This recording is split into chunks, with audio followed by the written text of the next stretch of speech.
Alright guys, hey, welcome back to my kitchen. And what we're doing today for dehydration day is, you see that okay? Is I have a couple cans of this beef. And after I do the beef, I've got several cans of chicken. We're going to dehydrate. Now this beef says pre-cooked. No water added, no preservatives, all natural. But,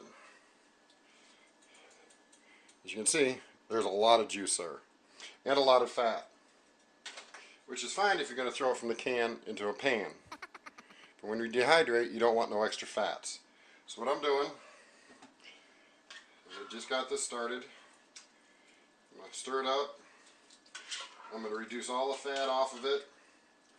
I'm going to kind of break it up into little pieces.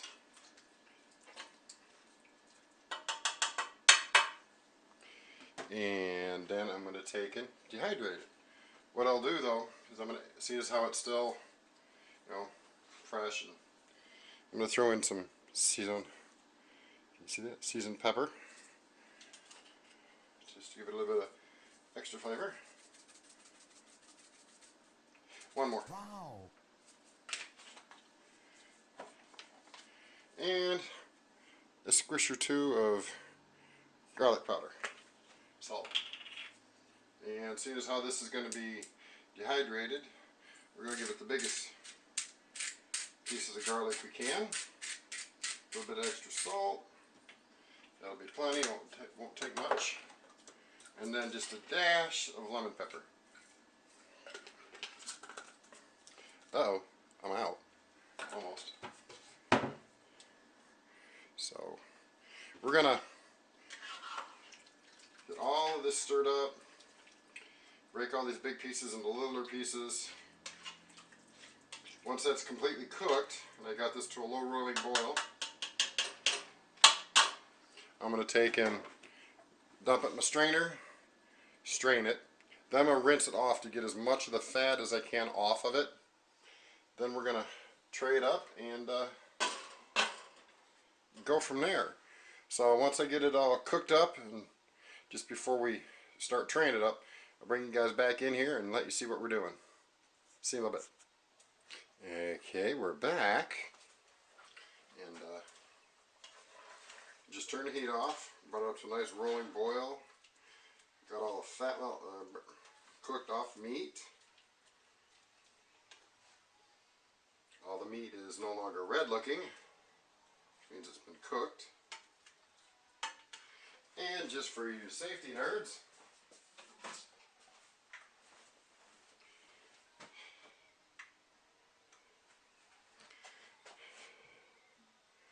(174.8 degrees). So it's cooked safely. I know not too many people that watch my channel are going to be too awful concerned. They're going to figure I know that. So. But if you don't know, I know that. I now know that, right? Okay. So what I'm going to do now is I'm going to drain this. And after I drain it, I'm going to let it cool a little bit because, well, obviously it's really hot. Then I'll don some gloves and take and break all these up. Break out the old parchment paper and line my trays. And we'll get this thing a dehydrating. So this was 2 cans of, excuse me while I duck in front, I'm cleaning out one of the cans. 2 1-pound cans of pre-cooked beef. We'll see what that is. They had a long time to go before expiration, but I want to try making some pemmican. So this would be the best stuff to make pemmican with once it's dried. So that's why I'm using this. Good idea? I thought so. So, we'll bring you back in a minute. Okay, welcome back. Done. Clean hands, yay! Still a little warm. But we got her all broken down. I'm sure you can see this. Get it in the camera here, don't spill it. But I got 5 trays. I probably could have got it down to 4 if I'd have tried hard enough. Put those in. that up there. Heat set to max. We'll come back and check on that in a couple hours. That is on parchment paper because as this dries, it's going to really, you know, drop. Some of it's going to shrink really well, which is the reason I'm using this for pemmican, because it's going to be a lot easier to grind up. And working on Jerky 2.0. I wrote this recipe down. I've modified it a little bit. It's already been marinating for 2 hours. I've changed a few things, but the base ingredients are still the same. Just changed out a little. I added no extra salt this time, so, and I add a little bit of brown sugar. So when that's done, we'll go make some jerky. See you in a little while. Okay, guys, we're back. I moved you a little closer so you could see. Slide one of these out. As you can see, yes, don't ask, already washed. But they're getting close. I'm just going to take and break up some of these bigger pieces to make sure they get nice and dry. Like I said, I want to use this for pemmican, so it's going to have to be really dry because it's got to be turned into a powder from what I understand. So, oh, kick the camera. Oh. But, it's getting there. That's a piece of fat. We don't want no fat. So I'm going to get through the rest of us. Oh, what's that? That's tonight's dinner. Yeah, breakfast for dinner. So, figured I'd let you see. It's been running now, let me see here, 5 hours and 12 minutes. And I'm going to finish breaking that up. And it's going to probably run for at least another hour, maybe a little longer. Make sure everything's nice and dried out. Then I'm just going to throw it in a Mylar bag, oxy absorber in it, until I can pick up some tallow.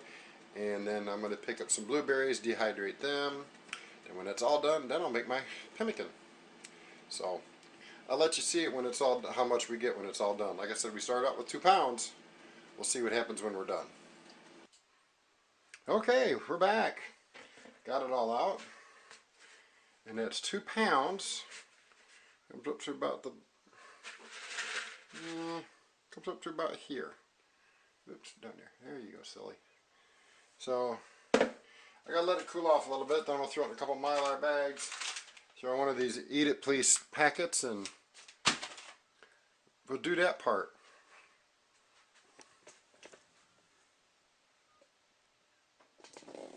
Okay, that's his 5 seconds of fame. That's all he gets, right? Alright, see you in a little bit. Oh, hey guys, welcome back again. Okay, this is what we have. Excuse me. 2 cans, 2 1-pound cans, fit inside this 8 by 10 Mylar bag. And it's going to stay in here until I get ready to make some pemmican.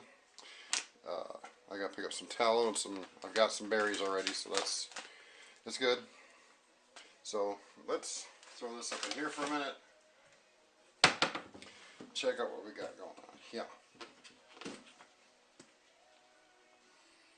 Oh, if only you could smell that.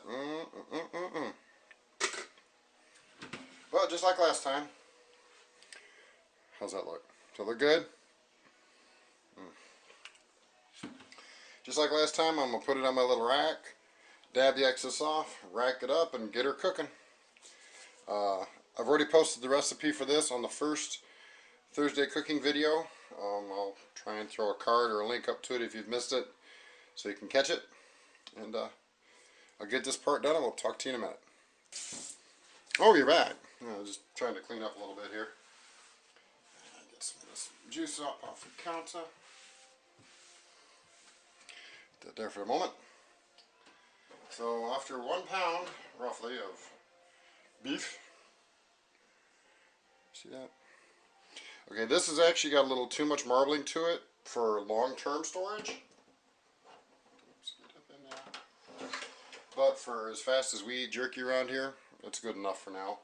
If I was going to do this for long-term storage, I would definitely want to make sure the meat was as lean as possible. But for what we're doing, should be good. It is 8:33 a.m. Say roughly around 3-ish. We'll come back and check on it. There's space in between the racks. There's 2 in the little teeny partial rack for 1 pound. There's just some really small pieces there.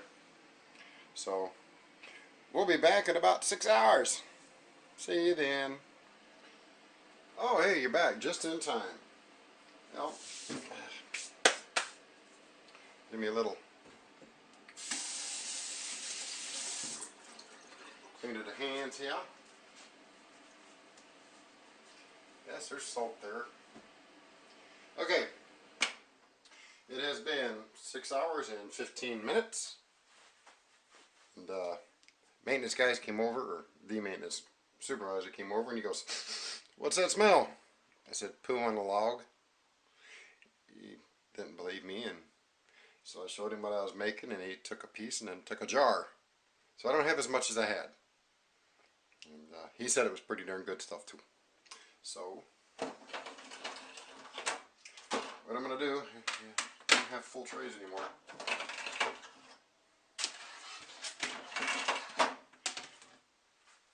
Did that tell you how much he snitched?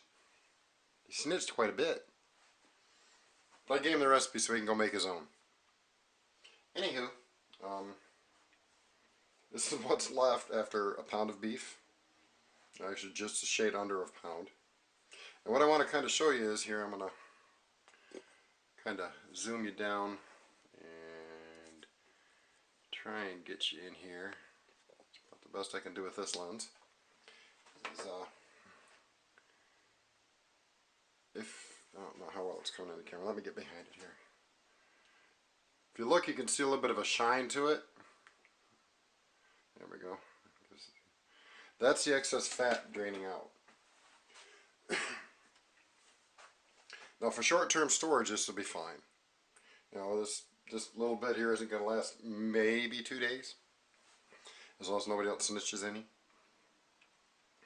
But I'm going to take and dab all the grease off, throw it in a Mylar bag after it's cooled off. But this recipe, which I posted on the original video, and I will repost it on this video, is just a light touch of sweet, a light touch of teriyaki. It's a really good blend of flavors, nothing overpowering it. It's a really good blend. So, yes, I snitched a couple pieces too. I'm guilty. But, yeah. Go out and make some. Put the recipe below. Recipe is copyright protected, so don't try selling it under your name. It's on mine. I protected myself. Not very well probably, but I protected myself a wee bit. But I'm giving you permission to use it. Just don't try selling it. That's all I ask. And if you do use it and other people like it, just make sure you tell them where you got the information. That's all. That's easy. I'm not a mean guy if I can help it. But here's some jerky. 6 hours and 15 minutes worth. It's well dried. Some of it is a little tender in it. Then there are a couple pieces that are just crunchy. My son loves the crunchy parts. I like the nice tender stuff. So while I finish chewing on this one and get things dried off, I'll just tell y'all, catch you next time. Hope you enjoyed the video. Recipes below. Be safe.